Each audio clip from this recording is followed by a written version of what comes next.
Nicolas aime relaxation.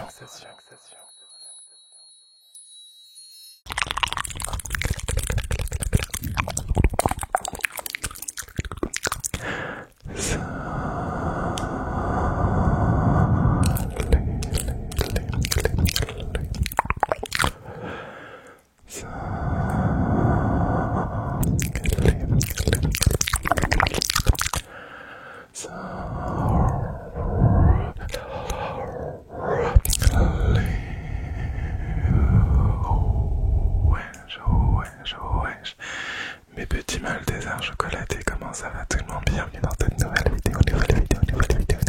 Dans cette vidéo, je te propose un ASMR mystérieusement relaxant, tout simplement parce que je vais te raconter deux histoires de mes abonnés, deux histoires paranormales, et on terminera avec du tapping pour pouvoir un petit peu se déstresser des deux histoires que je vais vous lire. Normalement je devais vous faire une vidéo Halloween, donc je suis désolé, je suis un petit peu en retard sur vos histoires. J'ai été un petit peu malade et j'ai eu pas mal de boulot, donc voilà, j'espère que vous m'en voulez pas trop. Je vous rappelle que j'ai une deuxième chaîne ASMR qui s'appelle French Lo-Fi ASMR, où je fais du fast agressif Lo-Fi. Vous trouverez ça en description. Et n'oubliez pas mon Instagram les gars, j'ai bientôt enfin mes 10 000 abonnés. Alors donc déjà un grand merci à tous ceux qui m'ont envoyé leurs histoires paranormales, je les ai toutes lues.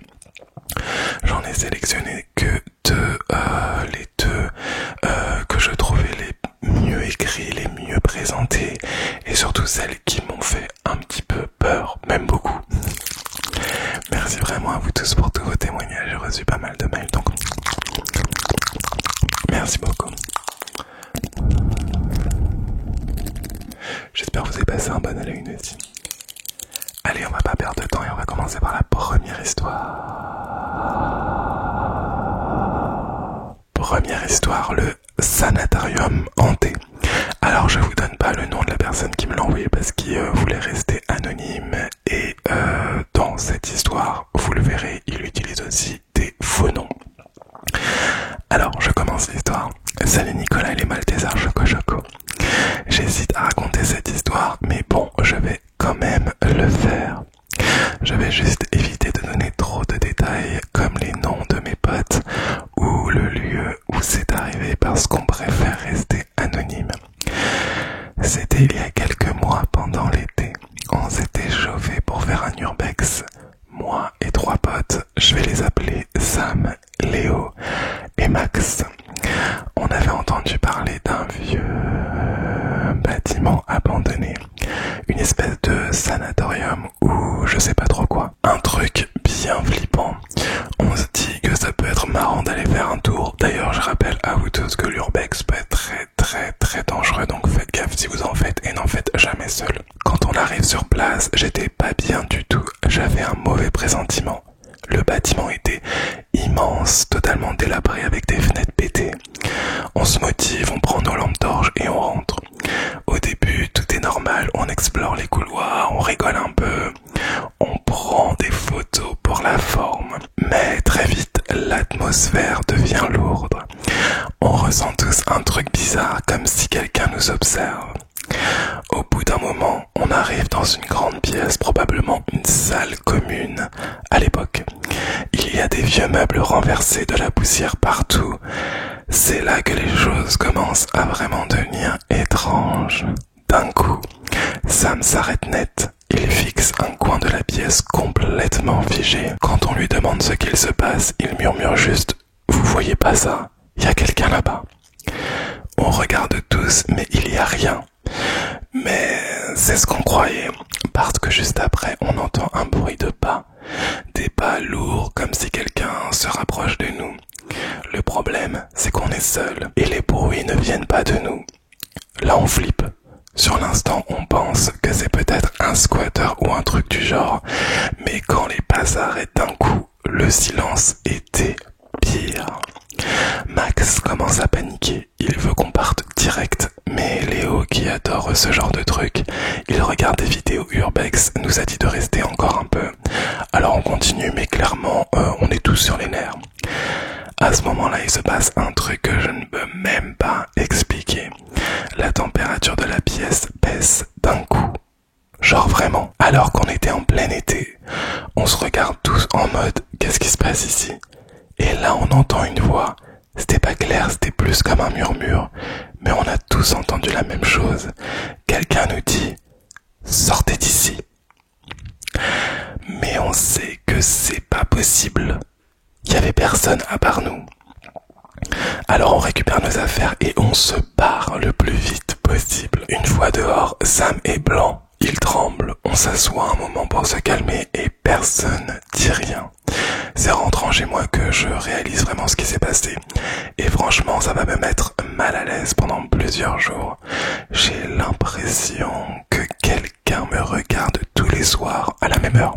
L'heure exacte où je suis sorti de ce fameux bâtiment.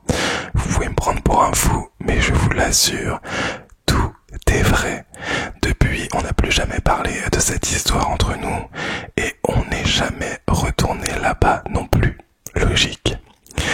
Merci beaucoup à toi pour cette histoire. Je dois avouer qu'il y a plusieurs choses dedans qui m'ont bien fait flipper. Le coup de la température qui baisse, genre ça doit faire trop flipper en mode mais qu'est-ce qui se passe? Pourquoi la température baisse? C'est ouf, je sais qu'il y a plein de gens qui connaissent des histoires un petit peu paranormales dans les urbex. Après, c'est vrai que c'est des lieux assez chargés. D'ailleurs, en parlant de ça, il risque peut-être de y avoir une petite surprise au niveau du paranormal, mais je vous en dirai plus dans quelques semaines.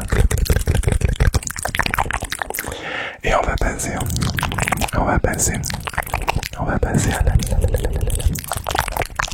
la deuxième histoire.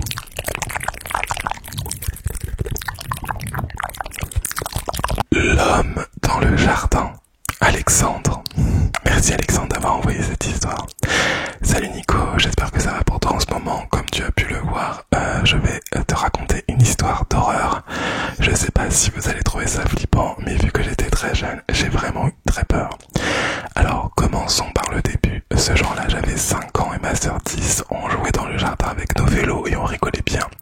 Et d'un seul coup, on se retourne et on voit un mec mais littéralement sortir de nulle part. À ce moment-là, on sait pas quoi faire et perso, je commence à avoir la trouille. Il faut savoir que notre maison, il y avait zéro moyen d'entrer à part par le portail. Tout autour de chez nous, il y avait un grillage et des murs cachés dans quelques mètres de végétation. Bref, je reprends. On était figés pendant 1 seconde et demie. Et le gars se met à parler et nous dit « Salut les enfants, vous auriez pas vu un drone quelque part ?»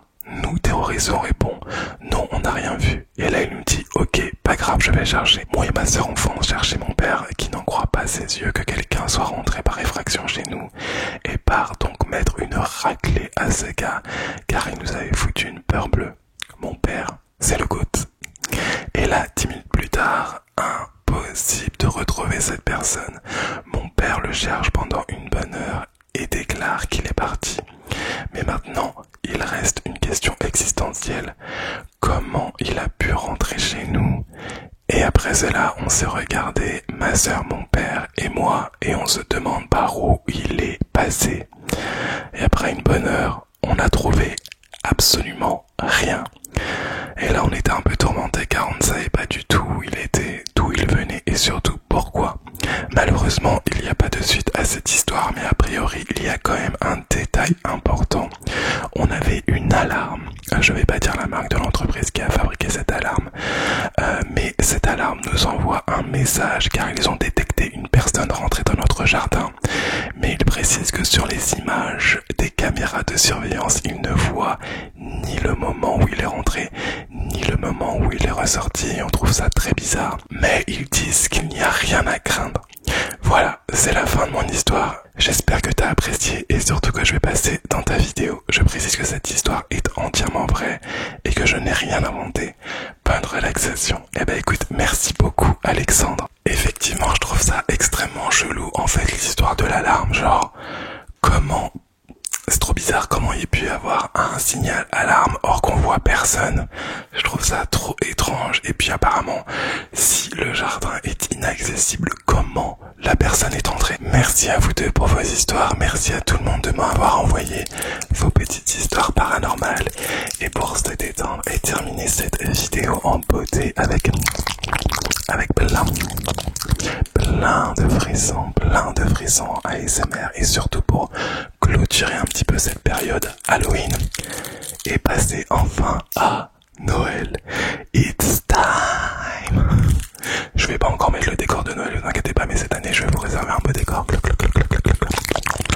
Ce tapping, je vais vous le faire en auto-king pour vous relaxer et vous laisser vous endormir tranquillement.